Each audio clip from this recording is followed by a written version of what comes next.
Thank you, Madam Speaker. And I know that today the Country Liberal Party government will be planting a flag in the sand to make it clear to all Territorians, in their view, that the experts and evidence around alcohol harm minimisation in the Northern Territory does not matter to the CLP government. And when it comes to alcohol reduction across our community, the CLP will ignore the experts, Madam Speaker. Today, the CLP government is flagging to the entire Northern Territory community that they want to make it cheaper and easier for people who struggle with alcohol to access the very thing that causes them and their fellow community members the most harm. Madam Speaker, today the CLP government is admitting that in the absence of a plan to combat alcohol-driven harm across the Northern Territory, that the CLP is happy to throw the floodgates open and let more alcohol flow to those who least need it in the Territory and who will only cause more harm to themselves and the Territory community. Madam Speaker, it is a fact. The most effective measures that we have ever seen in the NT to combat the harms caused by alcohol pricing policies are not just a one-trick pony. They are measures that need to go hand in hand with other measures and also monitored by our health experts independently, Madam Speaker. One of those measures was the price point, Madam Speaker. It was the Madam Speaker, it was the CLP parent government who introduced the Living with Alcohol program back in 1992, which was funded through an excise tax on all beverages containing more than 3% of alcohol. That parent CLP government, Madam Speaker, even went further to this and added an additional levy of 35 cents per litre to cask wine.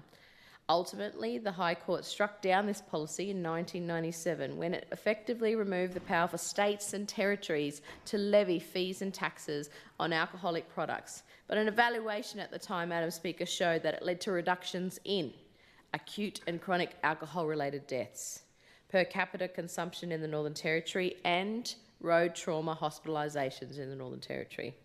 Madam Speaker, at the time, the cask wine levy was specifically shown to significantly reduce alcohol consumption in the Territory. And, Madam Speaker, what this highlights is that alcohol harm in the Northern Territory is something that we have grappled with even in those early days and determination around self-government here in the NT. We have the benefit of decades of knowledge and experience and experts here in the Northern Territory to draw upon when it comes to pulling levers to reduce alcohol-induced harm, Madam Speaker. We need to make sure we are learning from that experience and using the most effective measures that we possibly can so that all Territorians can still enjoy a drink responsibly, but we see a reduction of harm to alcohol in the NT. And, Madam Speaker, it is a dark day and a shame that the Country Liberal Party today will walk away from their own history in politics and its own legacy in alcohol harm reduction in this space, and is instead choosing to remove a measure that is proven to reduce alcohol harm. Madam Speaker, Territorians deserve a safe and vibrant community, and they deserve a government that wants to deliver this. When Labor was returned to government in 2016, Madam Speaker, we promised Territorians that we would take an evidence-based approach to tackling alcohol-related harm, and our response to the Riley Review provided a clear roadmap to a safer Territory. Our former Labor government made tough decisions to deliver generational change through our extensive alcohol reforms. And famously, or infamously, the member for Brennan, now the Attorney General in the CLP government, said, "Does the Labor government understand that it takes a generation to make generational change?" Yes, Madam Speaker, I can absolutely assure the now Attorney General that we do know that what we say in this place matters and what we do in this place matters, and we were indeed targeting that long-term generational change, Madam Speaker, because there are no quick fixes to alcohol harm minimisation in the Northern Territory. There is no one quick fix or one easy way to stop alcohol harm in our community, Madam Speaker, which is why a suite of measures needs to be in place, and there needs to be accountability, there needs to be data, there needs to be statistics, but there needs to be change when it comes to the level of alcohol harm in the Northern Territory. And that was the approach we took, Madam Speaker, as the former Labor government. And as part of this, Madam Speaker, we undertook to implement 119 of the 120 Riley Review recommendations. We re-established an independent liquor commission. We created a community impact test for significant liquor decisions. We extended sobering up shelters up to 24 hours a day in Darwin. We extended and expanded a moratorium on all new takeaway liquor licence venues in the Northern Territory. We completely rewrote and modernised the Liquor Act so it better reflected the needs and expectations of the Territory community. This was a huge body of work, Madam Speaker, and it took many years to complete some of these recommendations. We also re-established the Banned Drinkers Register after the CLP scrapped it, and unfortunately, Madam Speaker, we're now hearing back to the future language where the Chief Minister said she and her team will also, in their new term of government, scrap the Banned Drinkers Register. We, as a former Labor government, Madam Speaker, empowered police auxiliary liquor inspectors, or PALIs, to conduct points of sale duties in Alice Springs, Tennant Creek, in my hometown of Katherine. We gave the Police Commissioner emergency powers to suspend liquor licences for up to 48 hours, Madam Speaker. We gave the Liquor Commission the power to hold public hearings. And we gave police additional powers to engage in undercover operations when it came to alcohol harm minimisation in our community. Most importantly, Madam Speaker, our Labor government introduced a minimum floor price which ensured that a standard drink could cost no less than $1.30. There should be no doubt about it, Madam Speaker. The issues of the Territory, which we face every day around alcohol harm, are both regulatory and a market issue. Alcohol is taxed, it's a legal commodity, and therefore it is priced. In an environment where higher alcohol content does not necessarily lead to higher prices, it is not possible for a state or territory to introduce volumetric tax, so the floor price was seen as a fair and equitable measure, Madam Speaker. At the time, it only affected the cheapest products that had proportionally high alcohol content. When the legislation was debated, we heard nothing from the now Chief Minister, 𝙤𝙏. No objections, no contributions, crickets, nothing from her at all. To the credit of the then opposition leader, Gary Higgins, he contributed to the debate and ultimately supported the bill on behalf of the CLP opposition. The legacy of the CLP occasionally supporting evidence-based policy was still alive thanks to the former member for Daly, Gary Higgins. Unfortunately, that legacy only lasted 70 more days. The first contribution by 𝙤𝙏 as the opposition leader, now she is the Chief Minister, that she made to the topic at the time was to roll her own leader and to introduce a bill to immediately repeal the floor price. It did not matter to 𝙤𝙏, the now Chief Minister, about the work that had been put into that decision, that policy, to try and reduce alcohol harm as a suite of measures. The now Chief Minister was only interested in playing petty politics at the time, and unfortunately looks like things have not changed. Madam Speaker, we know the CLP have hated the fact that an idea legislated by a former Labor government could actually work in practice, that could be evidence-based and show to the record about harm minimisation by independent health experts. And the CLP pettiness, Madam Speaker, has now gotten us to where we are today, debating something that has been proven to work to be scrapped because the CLP quote, "Oh, we don't think it's working," end quote.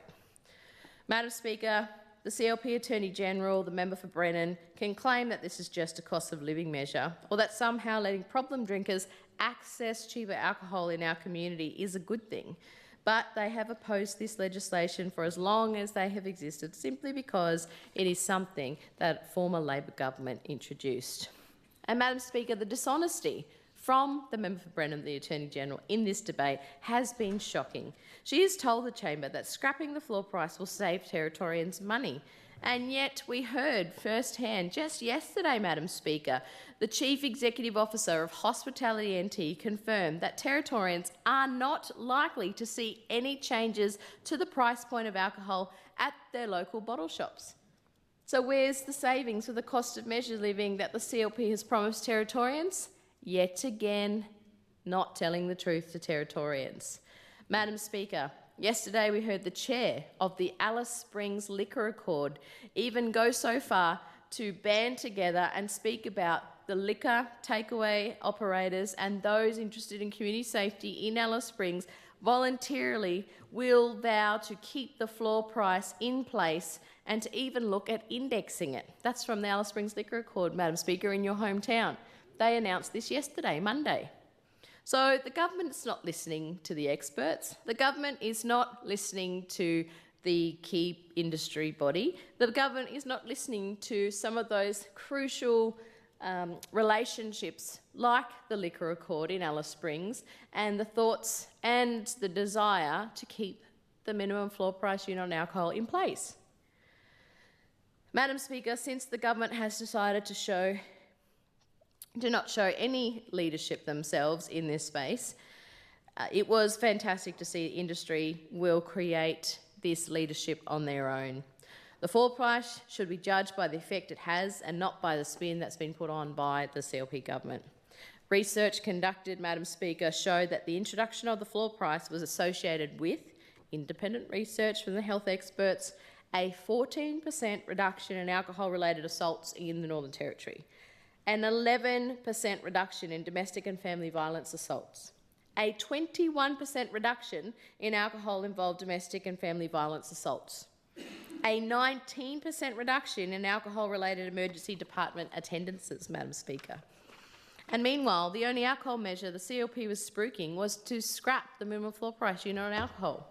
In 2020, Madam Speaker, the first evaluation of the MUP, minimum unit price, found that it had been associated with significant declines in total alcohol wholesale supply per capita, alcohol-related assault offences per 10,000 people, protective custody episodes per 10,000 people, alcohol-related ambulance attendances per 10,000 people, alcohol-related emergency department presentations per 10,000 people, alcohol-related road traffic crashes resulting in injury or fatality per 10,000 people, the number of child protection notifications, protection orders and out-of-home care cases, Madam Speaker.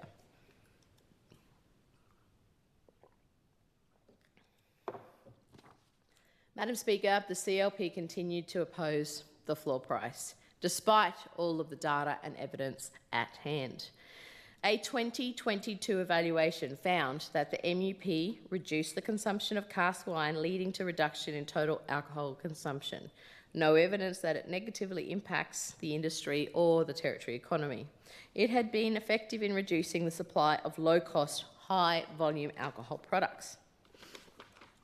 And that is a cost-effective measure, and that the MUP should be retained. Again, Madam Speaker, there was clear independent evidence showing that the floor price has been working here in the Northern Territory. Yet the CLP government still opposes it, with no data or evidence to suggest why they're making this decision. Madam Speaker, unfortunately the member for Barclay must have his ears closed because I just went through 2 pages of evidence. Very happy to send that to his office if they haven't been able to find that data, as the Minister for Health should have that, as the Minister for Alcohol Policy should have that data at hand, Madam Speaker. Please take your seat, Leader of the Opposition. Point of order, Member for Daly. Order 20. I just find it very concerning that the member for Barclay seems to have this obsession to interject when the Leader of the Opposition is on her feet. He's continually done it throughout the day, and I ask you to make a call on that. Thank you. Thank you, Member for Daly. Please stop your interjections, Member for Barclay. Please continue. Opposition Leader. Thank you, Madam Speaker, and it does I am extremely concerned if we have a CLP government minister who is in charge of alcohol policy and who is in charge of health for the whole of the Northern Territory, if his office hasn't done the right thing and asked his department for that clear data, for that independent work. I do know I did receive a copy of a letter that was sent to the Minister for Health, the Alcohol Policy Minister, the member for Barkly, Steve Edgington, and it was an open letter signed by health experts right across the Northern Territory, and it clearly states the alcohol harm reduction statistics related to the minimum floor price unit here in the Northern Territory and that particular policy. So I'll be very concerned on behalf of Territorians, even more so now, that the member for Barkly fails to do his job as a CLP minister and actually inform himself, which is going to inform government policy, which is going to inform what happens and impacts to Northern Territorians when it comes to alcohol harm in our community. And I would love to see, Madam Speaker, what the member for Barkly is going to say when it comes to alcohol harm reduction policy that is going to be backed by the CLP government. If I can find that data, if I can find the statistics, I'm sure a Minister of Government should be able to find that too, Madam Speaker. I'll be very happy to be proven wrong, but I really hope that Member Barkly is doing his job. He's paid as a Minister, he's doing his job, and that he is well informed by whatever his parliamentary colleagues are forcing down to band together, to all vote together to scrap this very important policy that has been proven by independent health expert data to reduce alcohol harm in the Northern Territory, Madam Speaker. If rates of consumption go up and the social evils of alcohol abuse can also increase in the Territory, then the CLP government, Madam Speaker, absolutely needs to take responsibility for that effect. We know what we do in this place matters, even though you might feel like that it doesn't because you're petty and you like playing petty personal politics from the CLP government. But we know that what we do in this place matters to the rest of the Northern Territory. And we know, Madam Speaker, that if the CLP scrap the floor price today without having a single pricing measure to replace it, that not a single alternative idea or policy to reduce alcohol harm in our community, it will have devastating effect, not just in Darwin or Palmerston, but for the rest of the Northern Territory, Madam Speaker, which I'm sure they're not concerned about because they haven't really spoken about the rest of the Territory. But Madam Speaker, the CLP policy platform is incredibly shallow, and this is further evidenced by how little the CLP have to offer the community beyond their very tired, catchy and ill-informed slogans, Madam Speaker.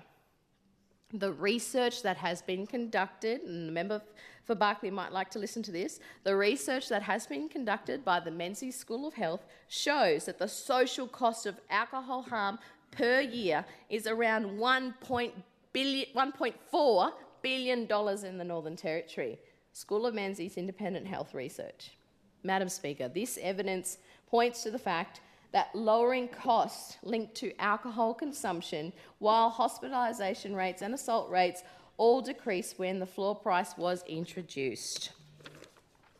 Rather than completely scrapping the floor price, Madam Speaker, the CLP government can look to improve the floor price by following the evidence of the experts. That open letter, which I got a copy of, which the member for Barkly should have a copy of, it was written to him, it was addressed to him in his portfolio.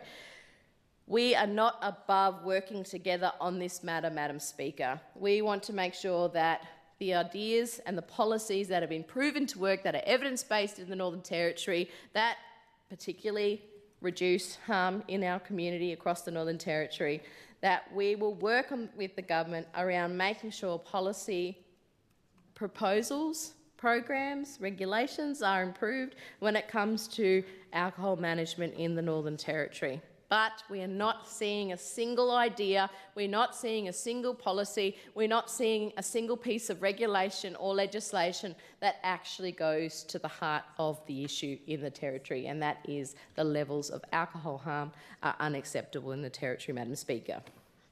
Originally, the Riley Review recommended a floor price of $1.50 per standard drink, and our former Labor government went to $1.30, Madam Speaker. Experts have consistently said that indexing the floor price would ensure that continued deterrence against high-risk drinking behaviours, contributing to better health and safety outcomes for individuals and communities, would be beneficial. If increasing the floor price increases the effectiveness of it, Madam Speaker, then again the offer is there. Our Labor opposition is happy to work with the CLP government to raise it. We'll also give the CLP government all the credit they deserve if they choose to do this, Madam Speaker, because we know if we listen to the experts, we will see the benefits for the rest of the territory. Broadening data collection methods, Madam Speaker, on how alcohol is consumed and what data can be used to better support government policies is also an area we would like to work with the government to support and achieve better outcomes for all Territorians. If there is one lesson through that, Madam Speaker, that we can pass on to the CLP government is that any measure around alcohol harm reduction, especially when it comes to policy on alcohol, should always be community and expert-led. As I've said repeatedly, Madam Speaker, scrapping the floor price is something that those on the front line and even our community experts and even industry experts are now asking the CLP government to abandon as their policy. They know it will have detrimental impact on our entire territory community. Evidence from other jurisdictions, we take places overseas like Scotland and Canada, shows that maintaining an indexed alcohol pricing policy contributes to long-term public health and safety improvements. And that's desperately what we need here in the Territory, Madam Speaker. The floor price is a practical and evidence-based approach that supports reducing alcohol-related harm and fostering healthier, safer communities. Keeping the floor price, Madam Speaker, would send a positive message to the Territory community and the industry that the CLP government is committed to reducing alcohol consumption and improving public health outcomes here in the NT. Scrapping the floor price sends the wrong message to the community, Madam Speaker, and it reinforces the perception that the CLP government does not value the community or the experts in the field and the decisions that the community and the experts would like their government to make. Scrapping the floor price will only cause more harm across the Northern Territory, and the CLP better be prepared to hang their hat on that one, Madam Speaker, and it will lead, the Territory Labor opposition believes, to a less safe community across the NT. We will see more issues caused by cheaper, accessible alcohol in the Northern Territory, and the CLP will leave a devastating legacy over the next 4 years. Thank you, Madam Speaker. Member for Gwoja. Thank you, Mr Deputy Speaker, and I do thank honourable members for their contributions tonight. And as the member for 𝙼𝙼𝙼 has rightfully acknowledged and spoken in the chamber at great length, any member who thinks that being a member of the Legislative Assembly will not involve talking about alcohol and the impacts of alcohol over our time in this chamber certainly will learn very quickly that it is something that we will always talk about. I think there's been a number of contributions towards the debate this evening that are very worthwhile exploring further. The local alcohol action plans are incredibly important. And I do want to echo some of the comments that have been made in the chamber around the local accord in Alice Springs. And acknowledge the phenomenal work that the local liquor accord in Alice Springs has done over a number of years, being very insightful and innovative around a number of measures and techniques that could be adopted to respond to the community's concerns, but also the aspiration and desire to see change. I know that that accord does exist as well. I think, member for Fanny Bay, there's an accord in your electorate as well. Again, a group of people really passionate and interested around coming together and working in this space. When we do talk about alcohol, absolutely acknowledging that there are so many different facets in that space when we're talking about alcohol. And certainly there is not one size fits all when it comes to addressing alcohol addiction, the addictive behaviours. There's not one measure in how we respond to alcohol-fuelled violence. And I think that's a really important topic to talk about as well. To be really clear, we mustn't allow people to use or blame alcohol as a cause of domestic, family and sexual violence. It absolutely, as we have heard from people time and time again, it exacerbates that existing behaviour and intensifies the experience that people have. and that the victims will experience from a partner or a friend or a community member, but that doesn't excuse their bad behaviour. That still needs to be owned by the individual. Madam Speaker, I wanted to obviously talk about as well, absolutely acknowledging that the government has the numbers and this legislation will pass the Assembly today, and I'm not here to say that that's not going to happen. I'm not here to put any other view forward because we know it's going to pass, but I am here just to remind the government not everyone gets everything right, absolutely acknowledge that, but there are some really good initiatives that do exist, and I really encourage those to remain in place.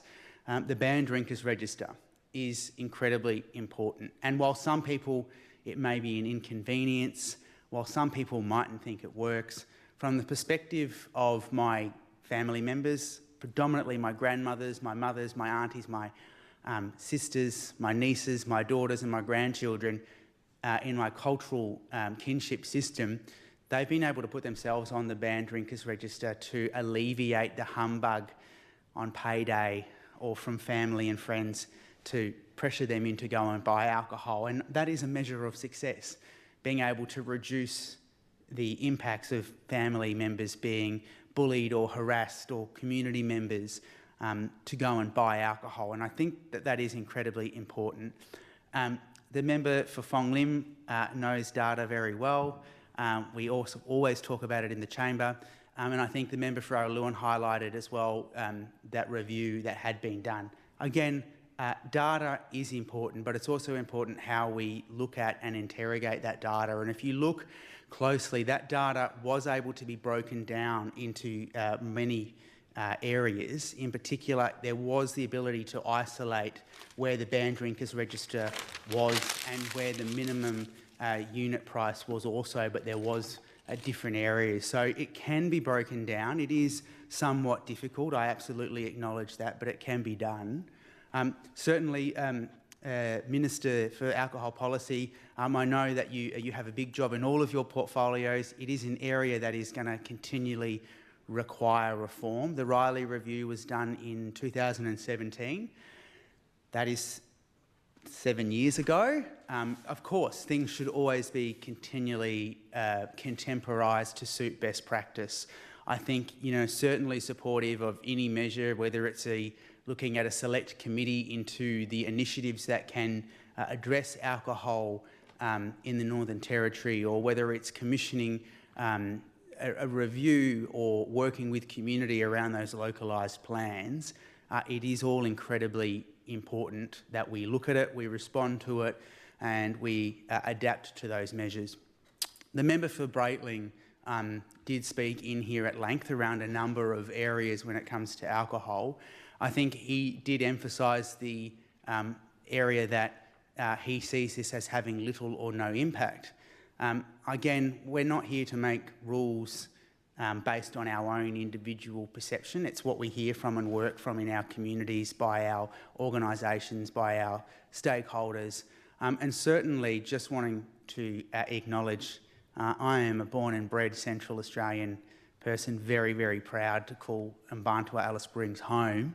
And I can acknowledge, as the member for Araluen has rightly put, we have lived under a minimum unit price before the legislation was even in effect. And we've heard today the level of concern, but also willingness of the Accord in Alice Springs to continue a minimum unit price in Alice Springs, because they believe that it carries a level of merit to continue. And that is really important, and I do want to acknowledge them and their foresight for that vision to keep that going. It is incredibly important. I think the member for Daly spoke about secondary supply. Absolutely, that's work that will always be needing to happen across the Northern Territory, whether it is in our remote areas or whether it's amongst our urban suburbs. There is always that level of activity that we need to not be afraid to dob in a dealer or dob in a runner, so that we can absolutely crack down on secondary supply, because it also has a significant impacts on people in our community. I have experienced the benefits and the negatives of various governments' alcohol policies over the years. I have experienced firsthand the benefits of a number of those policy settings. I have experienced a number of the negatives of those policy settings when colleagues, and in fact members of this Legislative Assembly, were dressed in their casual clothes and had a particular tone to their skin complexion, were racially profiled at bottle shops. I was walking in with them, and I have fair skin. I am a proud Aboriginal person, but I acknowledge my skin is somewhat fairer than my brothers and my sisters and my members of this Legislative Assembly. And that does hurt to see racially profiling of people going into the bottle shops and the interrogation that has occurred over many, many years. I'm not saying it only happens over a particular period of time, but it's something that we do need to be aware of. I think when we talk about these measures, we also need to understand that, again, we've all experienced people who do suffer with the addiction of alcohol. And I have always said, and I'll continue to always say, and in fact I'm going to acknowledge here today, I share a similar view to the Health Minister, and that is that prohibition doesn't work. And I know that because a number of my family members have been and are alcoholics, and they do need help, and we do need to support them. And we don't need to support them in the area of criminalisation. We need to support them through harm minimisation, through access to wonderful organisations across the Northern Territory like 𝙷𝙻𝙻, like 𝙷𝙽𝙃, to help people overcome the addiction that is alcoholism so that they can live better lives. Health Minister and Alcohol Policy Minister, certainly acknowledging the processes that you're taking today, but also there was a really fantastic program in the 90s, Learning to Live with Alcohol. It was a fantastic program. When in Cabinet, I advocated all the time to bring that program back because it's so important and was so worthwhile, and I absolutely encourage you to consider that as a mechanism or as a measure to bring into the community, because that was an amazing program, Learning to Live with Alcohol. And it talks about, as well, as we talk about in the DV space, men's behavioural change, we also need to be looking at it and having these conversations when it comes to alcohol policy and education for our family, for our friends and for our community members around not only the devastating impacts that alcohol can have around the safety of our family members, our loved ones in our communities, but also the health concerns that it can have on each and every one of our family members, because that is incredibly important. Madam Speaker, I think that certainly the conversation or the debate today and the debate well into the future is always going to be a robust one. But I can acknowledge today that this Assembly wants to see change when it comes to our responses in our community and the desires of people in our community to reform that space in the alcohol and harm minimisation space. And often we talk about overcoming these challenges, and sometimes we choose different roads to get there, but the outcome is the same. And I'm hopeful that the outcome that we can all agree on tonight and continue to work towards is to work with vulnerable people who need assistance to overcome addiction, to work with people around access to alcohol, and to work with the community when they raise concerns around people drinking alcohol through secondary supply, because it's quite easy, Madam Speaker, to pick up where you know that there is activity happening in our communities, and certainly not saying it's everyone, but you know, please don't forget the bush. Quite often, I was out bush, 2 weeks ago, and as you got to the community on the other side, this side of the boundary, there was a group of cans, and on the other side, there wasn't. And whilst we need to have our community safety, it's incredibly important, we need to make sure that we're not just pushing the problem out and not dealing with it at its core. And that is really, really important that we do that. The area and the concern around hand sanitizer and mouthwash is not new. I remember speaking about this before my time in Parliament. I remember talking about it, as the member for 𝙼𝙗𝙼𝙗 has highlighted, on the Alice Springs Town Council when we were elected members. Our rangers at the time always finding hand sanitizer or mouthwash under the bridge in Stott Terrace. It's not a new issue, but it's an issue that we all need to work with education, support, and helping people overcome that. And that also, again, comes back to understanding the root causes which push people to pick up a bottle or a can. And to overcome those challenges is incredibly important. And that also requires us looking at it through a comprehensive therapeutic and harm minimisation lens. It involves talking to people and understanding what's driving those concerns. And I think that that is incredibly important. I do again want to just acknowledge, I believe that the Alcohol Policy Minister, and I'm not hoping not to verbal you, that there is a process in place through the Department of Chief Ministers around working with remote Territorians around any future discussions around alcohol or alcohol consumption in remote communities. I have always took the position that it should be a community's decision, but one that involves children in having a say around that. And that is an important process, that all community members have the access to have a say. And I want to just again highlight, members might not be aware, but this has been a really innovative space for a long time. And I remember for 𝙼𝙗𝙼𝙗, as a social worker working at the hospital, will probably remember a number of years ago, prior to the Northern Territory emergency response, the intervention, which brought with it a whole raft of legislative changes. There was some foresight from the MPY Women's Council, who worked with local publicans in their footprint, where they made a stand and they got themselves to a position where local people from that region weren't allowed to buy alcohol from the local roadhouse or that pub.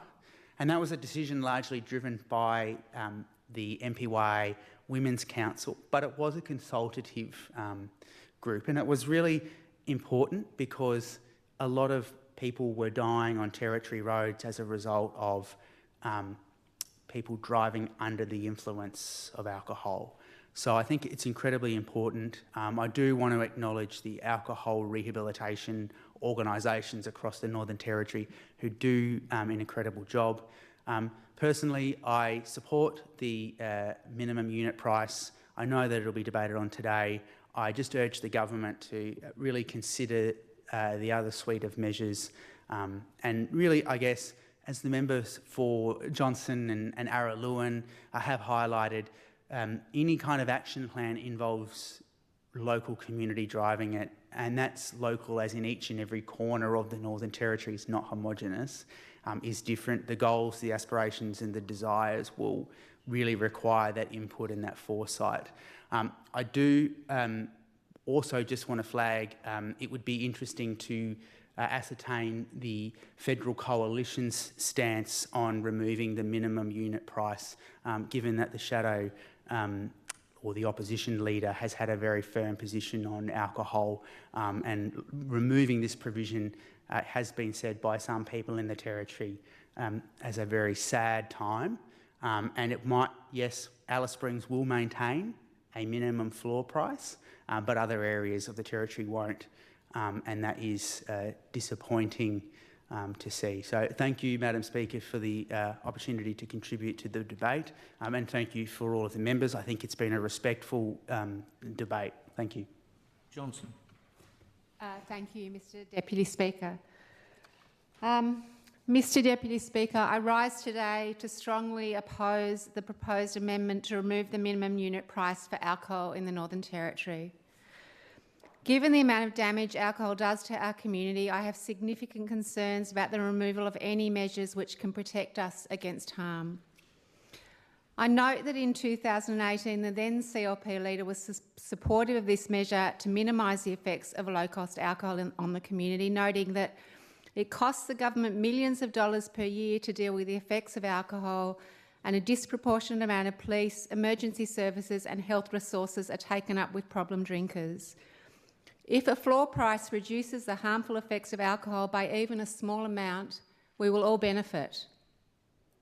And there is overwhelming evidence that this policy is working, and I stand with the many people who are actively preventing and responding to alcohol harms every single day. They're looking at the data, at the reports, and they are seeing the difference that this policy has made. When we see things like a 19% reduction in emergency department attendances and a 14% reduction in assaults recorded by police, it's important to remember that these numbers represent real people, Territorians whose lives have been impacted. These figures reflect the tireless work of our frontline workers who are often stretched thin and burnt out, but who are seeing their jobs made easier thanks to policies like the minimum unit price. These are policies that cost the government nothing to implement or maintain, but work effectively to reduce harm and to save lives. It's critical to acknowledge that the voices of those who do not stand to benefit financially from alcohol sales, those who are actually working to address alcohol harm, are united in their support for the minimum unit price. More than 200 Territorian leaders in health, including emergency department doctors and nurses, leaders of health organisations, alcohol and drug treatment services, and Aboriginal community-controlled organisations have signed a letter calling for this pricing policy to stay in place. They know that minimum unit pricing is an essential tool in addressing the alcohol harm that devastates our communities. But unfortunately, we're seeing a great deal of misinformation being spread about the evidence surrounding this policy. I've spoken to many people in my community and more broadly, and what they want is simple. They want solutions that work. They want policies that make a real difference, and they want the truth. If you're wondering why there's so much conflicting information, I urge you to follow the money. Alcohol companies have a vested interest in distorting the evidence because minimum unit price threatens their profits. They will fight hard against any measure that doesn't suit the narrative they wish to promote, and we've seen this playbook before. Previous research, including studies from our own territory, has shown some of the key tactics alcohol companies use to undermine policies like minimum unit price. These companies make unsubstantiated claims about the negative effects of such policies, promote alternatives that have no evidence to support them, misrepresent strong evidence, and even emphasise complexity to create doubt.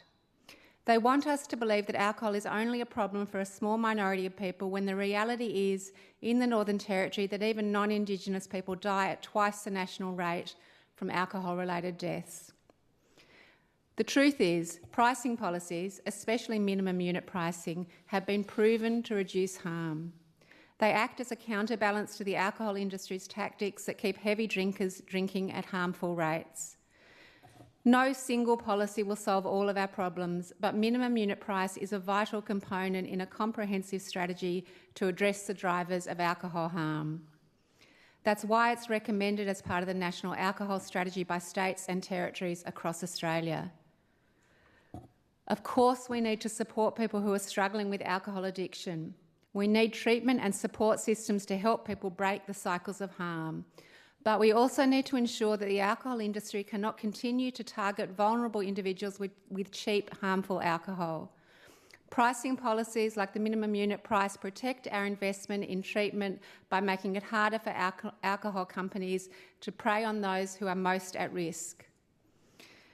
It's worth noting that while there seems to be a lot of focus on the finer details of the data and reports surrounding the minimum unit price, the alternative strategies being pushed, like public intoxication fines, have zero evidence to support their effectiveness. In fact, they've been shown to do nothing to reduce crime or alcohol problems. Mr Deputy Speaker, I ask this government to consider the overwhelming evidence in front of us. The minimum unit price is making a difference. It is saving lives, reducing harm and helping to create safer communities for Territorians. Removing it will only take us backwards and undermine the important work that has done. Keeping it will cost us nothing.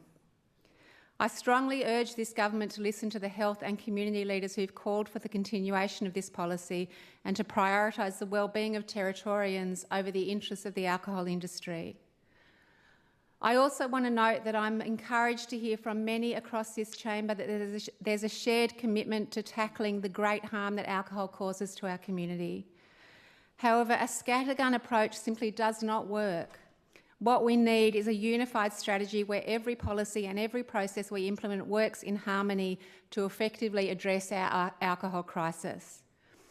That is why tomorrow I will be giving notice of a motion calling for the development of a comprehensive evidence-based alcohol action plan for the Northern Territory, and I greatly look forward to collaborating with all of those who've expressed their commitment to addressing this critical issue and working together to create a solution that will make a real difference for our communities. Mr Deputy Speaker, today in this chamber we've heard many questions about data, evidence and research, and I made reference to, as did the Leader of the Opposition, to a letter, the Minister had been contacted by open letter signed by 230 experts on October 16th, leaders in health, community, Aboriginal and research organisations, asking that the Minister engage with them, listen to them and consult with them. This letter was not responded to until the 17th of January this year, 3 months later, and the response was 3 short paragraphs. I've been asked to read this letter to the chamber, which I will now do.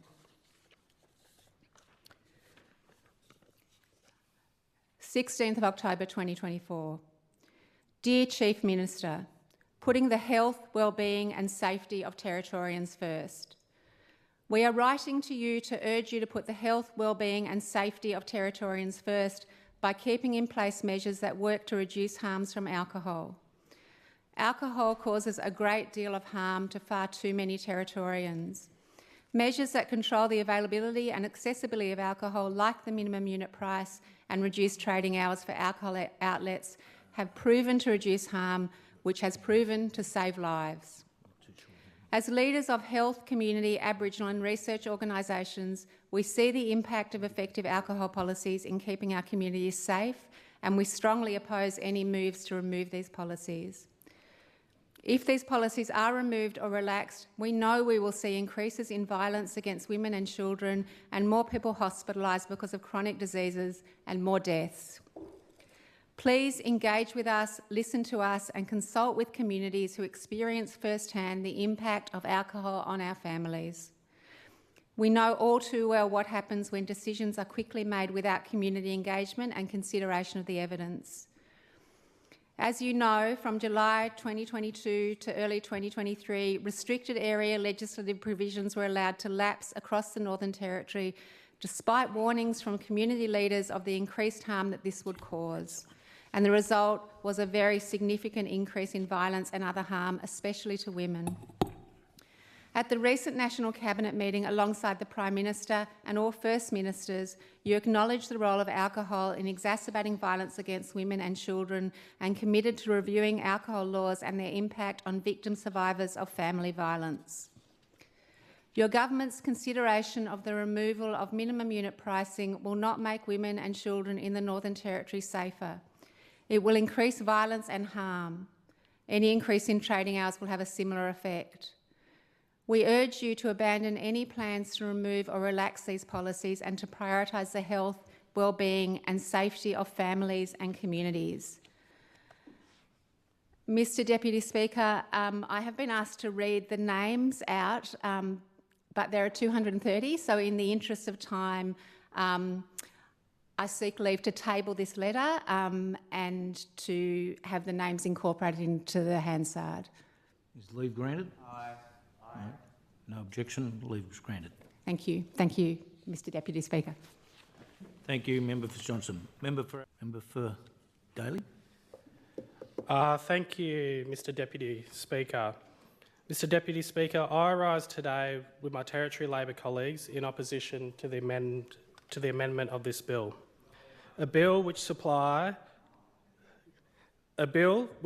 simply put will see the return of ultra-cheap alcohol to the Territory and make it easier for those struggling with addiction to access the substance which causes them the most harm. A bill which, as the Leader of the Opposition has said, plants a flag in the sand and makes clear to all Territorians that experts and evidence don't matter to the CLP when it comes to harms caused by alcohol. Mr Deputy Speaker, we know that the Territory has an alcohol problem. The Territory has the highest rates of alcohol consumption alongside the highest rate of alcohol-related harm in the country. Alcohol attributed death rates are 10 times the national average for Aboriginal Territorians and twice the national average for other Territorians. Mr Deputy Speaker, we have decades of knowledge, data, experience that alcohol is a contributing factor in much of the criminal behaviour across the Territory. Alcohol has a terrible impact on antisocial behaviour, leading to violence on the streets and in the home. It leads to chronic health conditions and entrenches poverty and homelessness. But, Mr Deputy Speaker, it is absolutely beyond belief that those opposite the government of the day want to make high-level alcohol products such as cask wine more accessible at a cheaper price to problem drinkers. The evidence is overwhelming and the warnings are clear, Mr Deputy Speaker. This government's decision to scrap the minimum unit price is reckless, dangerous and cheap politics, plain and simple. We know that reducing alcohol-related harm is a complex problem, with no silver bullet to fix everything. That is why the former Territory Labor government developed and introduced a suite of actions and reforms to address alcohol-related harm, including the minimum unit price, which was one of the recommendations from the Riley Review. Mr Deputy Speaker, the minimum unit price requires alcohol retailers to sell liquor at or above $1.30 per standard drink, a price point which is chosen to target particularly cask wine consumption. Cask wine, as those in the Assembly are aware, has a high alcohol content and is associated with many harms. However, alcohol retailers can charge cask wine cheaper than other alcohol productions, and we know that this has happened in the past. The Minister says that repealing the minimum unit price is a cost of living measure, but that's a hard sell, especially with the social and economic cost of antisocial behaviour and the strain on health and emergency service workers and department budgets. Mr Deputy Speaker, the minimum unit price did not raise the price of beer in the Territory. A slab of beer, for example, a slab of Great Northern would cost about $53. The slab includes 21.6 standard drinks, so if the floor price of $1.30 per standard drink was applied, the slab would cost roughly about $28. There isn't a change in the retail price because the minimum unit price isn't a tax, it's a floor price. This argument can also go for spirits and also go for ciders. So where is there an individual saving money, Minister? We've even heard from the head of Hospitality NT this week on ABC radio who said this change would not reduce the price of alcohol in the NT. Mr Deputy Speaker, this is the argument that Gary Higgins, the then opposition leader, made when the CLP initially backed the minimum unit price bill before backflipping for political trickery, which still applies today. What the minimum unit price was implemented to do, Mr Deputy Speaker, was to ensure that retailers weren't able to sell high-level alcohol for less than $10 or $12. Since its introduction in 2018, Mr Deputy Speaker, the minimum unit price has consistently delivered measurable life-saving outcomes across the NT and has undergone multiple evaluations. Research has outlined that Cask wine and cider wholesale supply per capita declined since implementation of the minimum unit price. There has been a 21% reduction in alcohol-related domestic violence assaults in Alice Springs, a 14% reduction in alcohol-related assaults territory-wide, a 19% reduction in alcohol-related emergency department presentations, a dramatic drop in alcohol-induced deaths. There has been no evidence that the minimum unit price has had a negative impact on the liquor industry due to no significant changes in the number of liquor licences. And there is no evidence that the minimum unit price has had a negative impact on the tourism industry or the amount of visitors spent in the NT. Research has made it clear, Mr Deputy Speaker, that the minimum unit price has been successful in significantly reducing wine consumption. The CLP is trying to fool Territorians into believing that the minimum unit price has led to the rise of spirits as an alternative for heavy drinkers. According to the research, this is absolutely not the case. As spirit sales begin to trend upwards 2 quarters prior to the introduction of the minimum unit price, furthermore to date, Mr Speaker, there's no direct evidence that the individuals who consume less cask wine are the same individuals consuming more spirits as a substitute.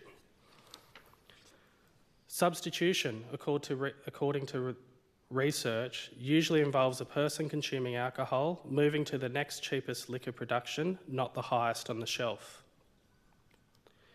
The minimum unit price is not intended to target responsible drinkers, Mr Deputy Speaker, and never has been.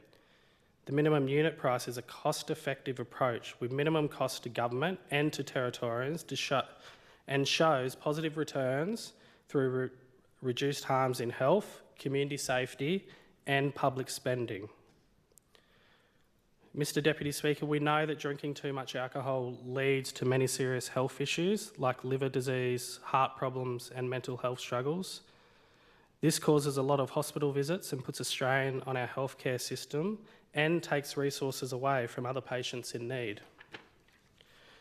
With fewer people ending up in the emergency rooms because of alcohol-related injuries and illnesses, hospitals have more resources available to treat other urgent medical cases. Mr Deputy Speaker, it is these same health professionals who witness the devastating impact of alcohol harm every day, alongside frontline workers, community leaders, organisations and researchers calling on the government to maintain the minimum unit price. The evidence is clear. The experts are united, Mr Deputy Speaker. For those women, children and communities who will be adversely impacted by this reckless decision, we call on this government to listen and maintain the minimum unit price. Mr Deputy Speaker, I would also like to take a moment to speak about illegal alcohol sales in our remote communities, also known as grog running.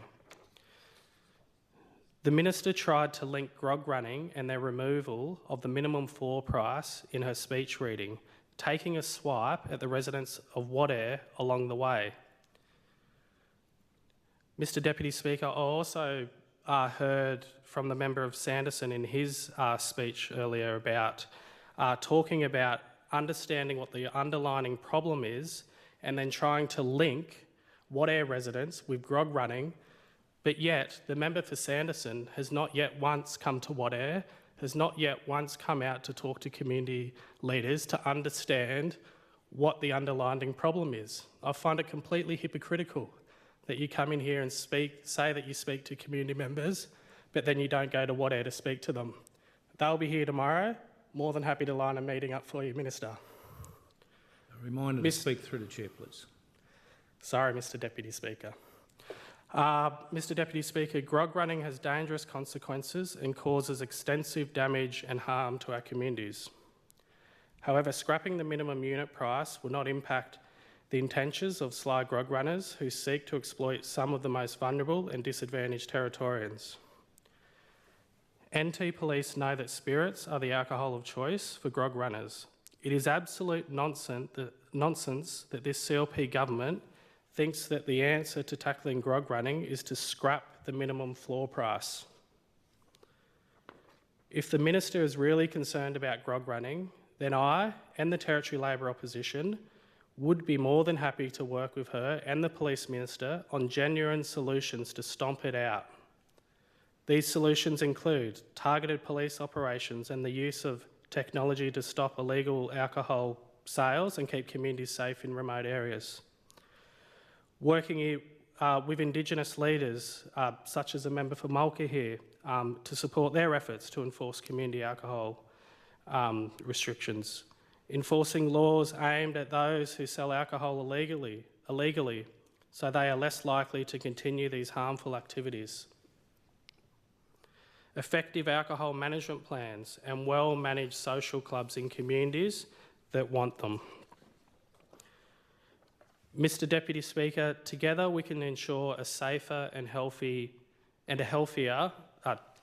Mr Deputy Speaker, together we can ensure a safer, healthier and stronger Northern Territory. I highly encourage all of us to keep the minimum unit price in place and provide more funding to appropriate health services, responders and organisations and community-led programs to tackle alcohol-related harm. I find it completely hypocritical from the member for Breitling, Mr Deputy Speaker, that he's come out and attacked us around the sunset clause for the Stronger Futures legislation, which he well knows was federal legislation, which was sitting under the Liberal government at the time. And he's attacking us to say that we are not listening to the experts. Yet then we have the Alice Springs Liquor Accord coming out saying that they're going to keep the minimum unit price in place because they've seen health reduction, alcohol-related hospitalisations are reduced. We've seen health organisations such as Congress that sit in Alice Springs come out and say this is going to have harmful effects to our community when we reduce the price of alcohol. And we've also seen Hospitality and Tea come out and say that this isn't going to reduce the cost of living or the cost of alcohol. So the member for Breitling is here throwing stones at us, Mr Deputy Speaker, yet he is not listening to his experts from his own community where he lives and should be hearing those concerns from his community. But Mr Deputy Speaker, before I finish, I'd just like to take note that we should be investing in proper alcohol harm reduction and investment in a healthier and more prosperous territory. Thank you, Mr Deputy Speaker. Thank you, Member for Daly. Member for... Any other speakers? Member for Mulka. Thank you.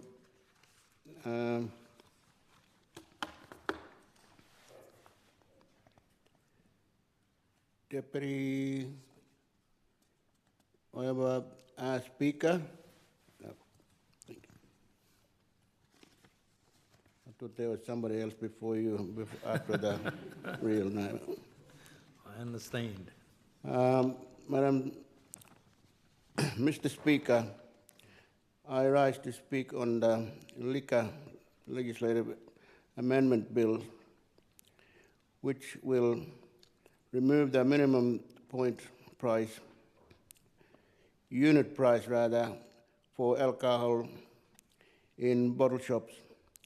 Currently, the minimum unit price is set at $1.30 per standard drink. This is quite a low price. It allows someone with $10 to go and buy 7.6 standard drinks. These drinks are most likely to be cask wines that can be purchased this cheap. Since the minimum floor price is introduced, I have had no one complaint to me and my office about this small restriction, and generally when they is less alcohol available, I hear the community relax because they usually end use is caused by alcohol less. This was also the case during COVID when the police in Nhulunbuy saw a huge reduction in alcohol-related crime during the period that there was very limited access to bottle shop and bars. So we all know that when there are these restrictions, alcohol, we can feel some benefit for the community. Mr. Speaker, Mr. Speaker, Aboriginal Congress have recorded their data in a paper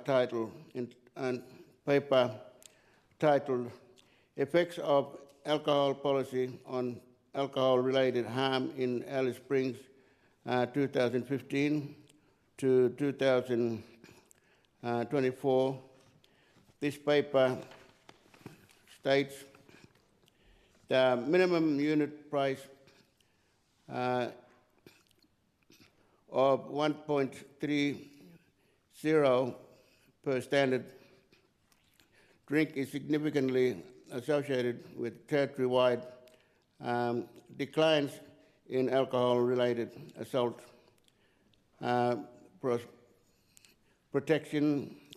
protective custody episodes, alcohol-related ambulance attendance, alcohol-related aid presentations, alcohol-related road accidents, and child protection notices and notifications, and an independent evaluation conducted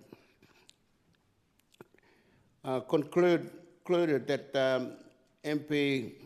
MUP did not lead to a shift to the consumption of spirits. Congress stated that the alcohol reforms of 2018 and those introduced in 2023 were both associated with the fall in the rate of serious crimes such as murder, attempted murder, manslaughter, and driving causing death. Alcohol-related mortality has dramatically improved in the Northern Territory since sustained action to reduce supply and other reforms began falling into from 3.1 times the nation rate in 2017 to only 1 times the national rate in 2022. The trends are consistent showing how the violence-based consumption of alcohol in the NT and thus reduce hospitalisation, violence, serious crime, and mortality. The independent research body, Menzies, has also produced research for across the NT that shows the same in their data. When there is less alcohol available, there are real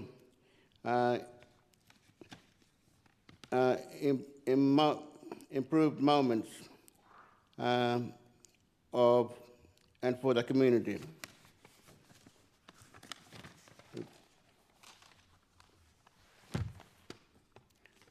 Mr. Speaker, the legislation today is not needed. There is no good reason to remove the floor price, and every few people in the NT want to buy alcohol that costs less than $1.30 per standard drink, where we really need to see government attention is on support for people who need help. I want to see detox and rehabilitation programs out on country for people who want to come home and be safe on country. Darwin no longer feels like it's a safe place for people, and I am calling on a government to come build houses and the services out on country so we can bring our people home. We need to also support homeland towns, not just the overcrowded hub towns. Resources need to flow to our homeland towns, because we know this is our safest places for our people to be, where we are most likely to see strong education outcomes, the possibility of business development and economic independence, and much improved physical and mental health. If government works with these First Nations, people to build sustainable homelands, we will see positive outcomes across the NT. We will see communities healing. The current plan of throwing people in jail will continue to intergenerational harm. It will create the next stolen generation. It will create the next children of the intervention. This will become the incarcerated generation. This government is being irreparable damage to First Nations people that will not heal us, but will create bigger problems for the future. There are big issues that must be addressed in the NT that need big solutions, not simple solutions. They need partnerships, respect, and hard work. This bill before us removes the floor price for alcohol. It will increase the amount of alcohol in our community, and it does nothing to address the issue of alcohol harm. We must see more action from this government that is about addressing the real problems so there are long-term solutions. Right now, all I am saying and all I am seeing is a quick fix government that will cause long-term harm. Thank you, Deputy Chair. Thank you. Thank you. Member for Mulka. There's no more speakers. Member for Nightcliff. Thank you, Madam Speaker. There are many people in my community who've spoken to me about this bill who are absolutely bewildered as to why the CLP want to introduce these amendments to repeal the minimum unit floor price. Why on earth would we want more access to cheap grog in the NT? Whose benefit is it for?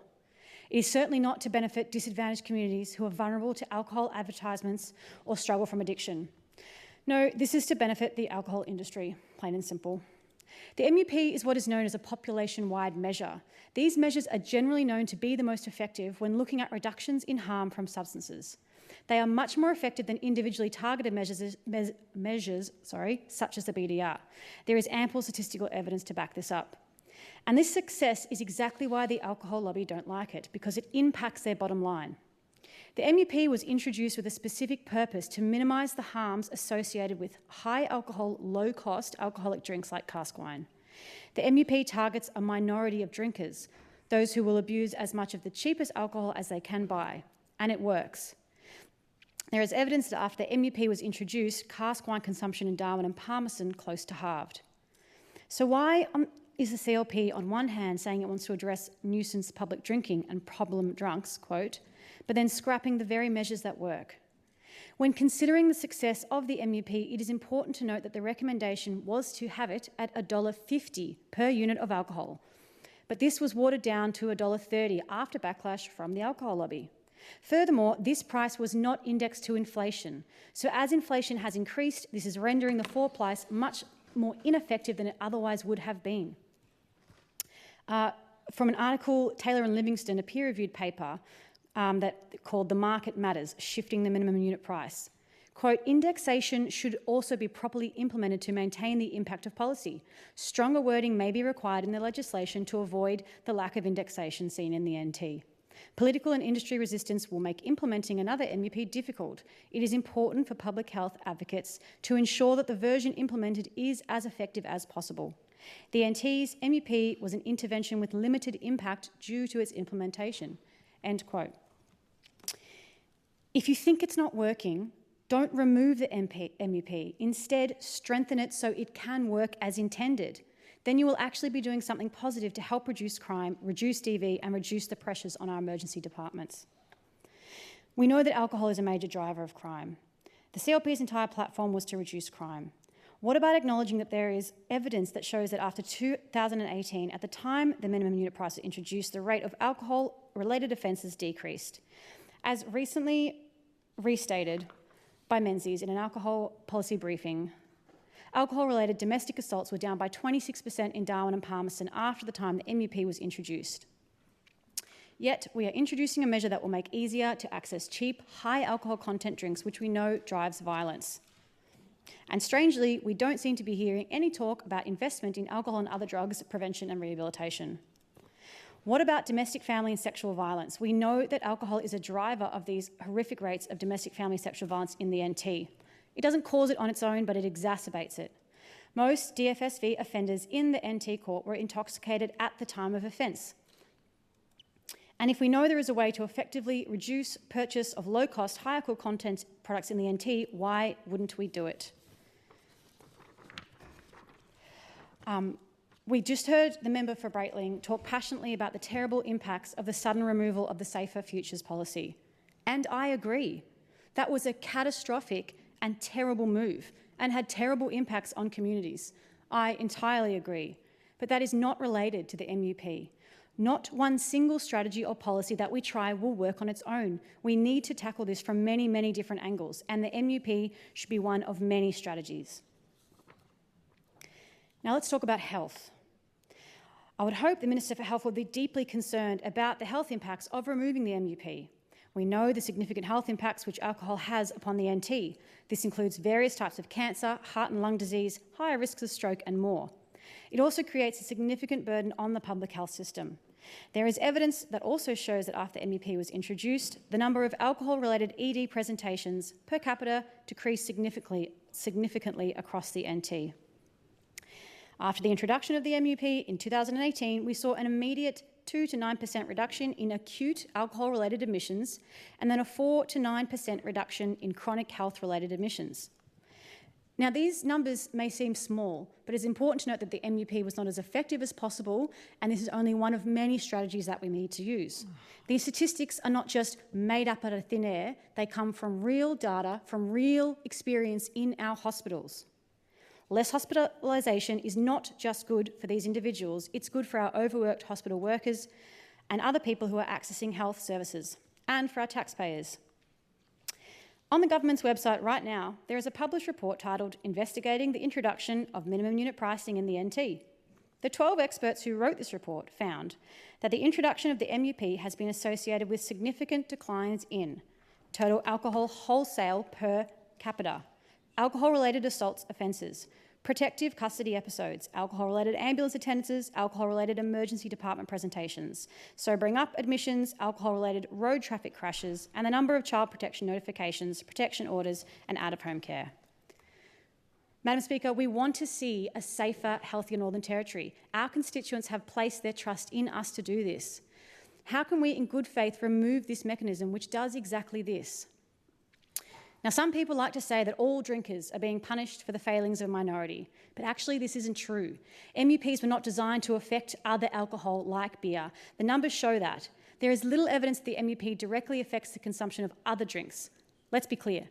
Everyday consumers are not affected by having an MUP, but they are bearing the brunt of alcohol's negative impacts.